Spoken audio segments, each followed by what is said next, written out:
Assalamualaikum warahmatullahi wabarakatuh.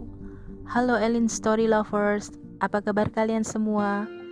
Semoga selalu dalam keadaan sehat, dimudahkan segala urusannya dan dilancarkan rezekinya, serta dijauhkan dari segala musibah, bencana, dan mara bahaya yang ada di dunia ini. Sebelum kita lanjut ke dalam story, jangan lupa subscribe, like, komen, dan share.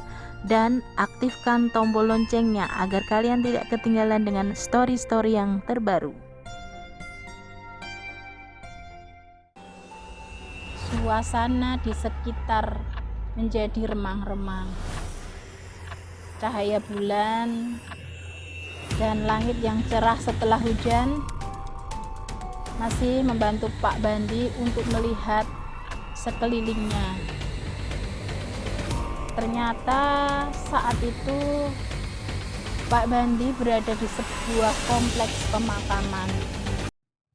Open Diary. Assalamualaikum warahmatullahi wabarakatuh. Halo Elin Story Lovers, apa kabar kalian hari ini? Pada kesempatan kali ini saya akan membawakan sebuah cerita horor kiriman dari Mbak Dian.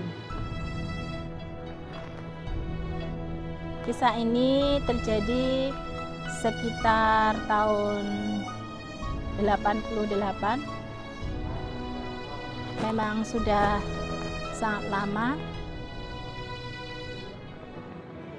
Mbak Dian ini merupakan anak dari Pak Bandi yang merupakan seorang mantri kesehatan di salah satu desa di wilayah Kebumen, Jawa Tengah.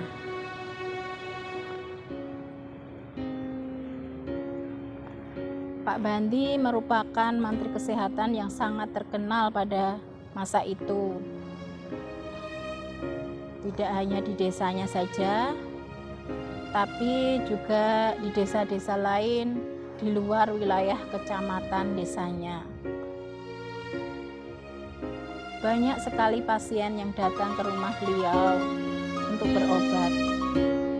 Tapi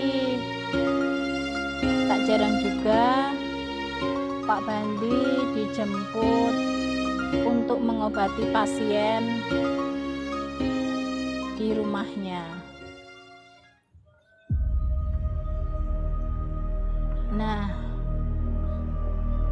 sore itu selepas maghrib, ketika hujan baru saja reda, tiba-tiba terdengar pintu rumah Pak Bandi diketuk-ketuk oleh seseorang. Tok tok tok. Nah, kemudian Pak Bandi bergegas membukakan pintu rumahnya. Dan tampak seorang laki-laki muda sekitar umur 35 tahun sudah berdiri di depan pintu rumah beliau. Waktu itu Mbak Dian masih kecil, jadi tidak begitu paham apa yang mereka bicarakan antara ayahnya dengan pemuda tersebut. Namun tidak lama setelah itu ayahnya pamit dengan ibunya Mbak Dian atau pamit dengan istrinya. Bu, aku pamit dulu. Ini ada pasien yang harus saya datangi ke rumahnya. Oh ya, baik Pak. Nah, kemudian Pak Bandi ini mempersiapkan peralatan yang akan dibawanya ke rumah pasien tersebut. Dimasukkanlah ke dalam tas kerjanya. yang berisi peralatan kesehatan dan obat-obatan. Setelah selesai mengemas semuanya ke dalam tas kerjanya, kemudian Pak Bandi berpamitan dengan istrinya. Bu, aku berangkat sekarang ya. Kemudian istrinya menjawab, ya sudah Pak, hati-hati di jalan. Nah, kemudian Pak Bandi menuju garasi untuk mengeluarkan Vespanya dari dalam garasi. Kemudian pergi mengikuti pemuda tadi. Pemuda tadi datang dengan mengendarai sepeda ontel, sehingga dengan terpaksa Pak Bandi berjalan dengan sangat pelan di belakang sepeda tersebut, sekaligus memberikan penerangan jalan pada pemuda itu. Nah, sekitar berjalan di kegelapan malam sekitar 20 menit, akhirnya mereka sampai di sebuah rumah. Cahaya di sekitar rumah tersebut terlihat sangat terang. Kemudian Pak Bandi menyetandarkan Vespanya di halaman rumah tersebut. Dalam hati Pak Bandi sebenarnya menggumam, ini tidak jauh dari desaku, tetapi kok saya tidak pernah kenal dengan desa ini. Tapi itu hanya, atau mungkin hanya perasaannya, itu hanya ada di dalam hatinya, tidak terungkap. Mungkin saya memang nggak tahu daerah sini, begitu dalam hati Pak Bandi. Kemudian terlihat seorang ibu-ibu usia sekitar 55 tahun, sang pemilik rumah keluar membukakan pintu dan mempersilahkan masuk Pak Bandi dan menunjukkan sebuah kamar di mana pasien yang sakit terbaring. Pasien tersebut seorang laki-laki, mungkin adalah ayah dari pemuda tersebut. Pak Bandi kemudian mengeluarkan stetoskop dari dalam tas kerjanya dan mulai memeriksa detak jantung si pasien.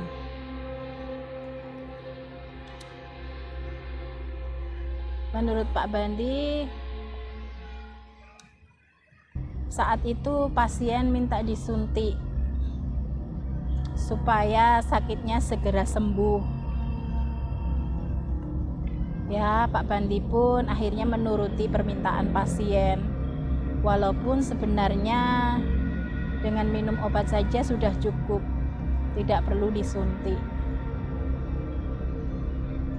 Pak Bandi kemudian mengeluarkan peralatan medis dari dalam tasnya.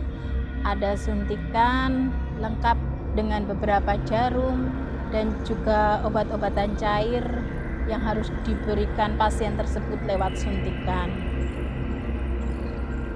Setelah mengukur takaran obat suntik, Pak Bandi kemudian mengarahkan jarum suntiknya ke pantat si pasien.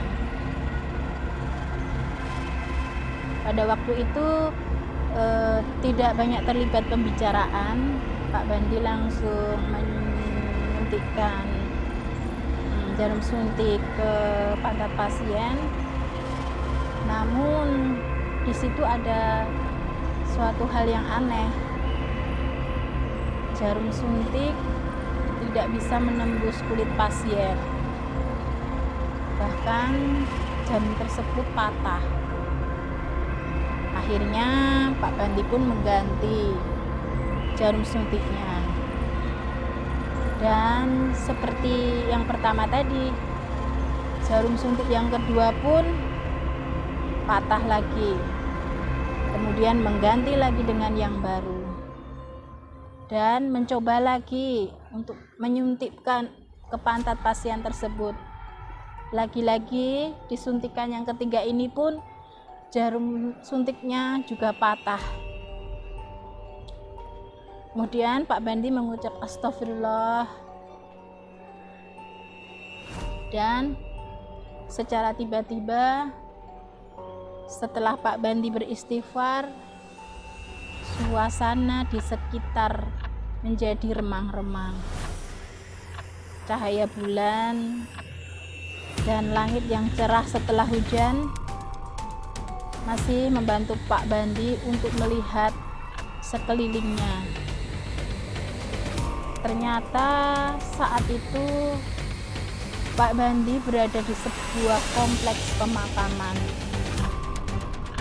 dan yang Pak Bandi suntik tadi adalah sebuah batu nisan.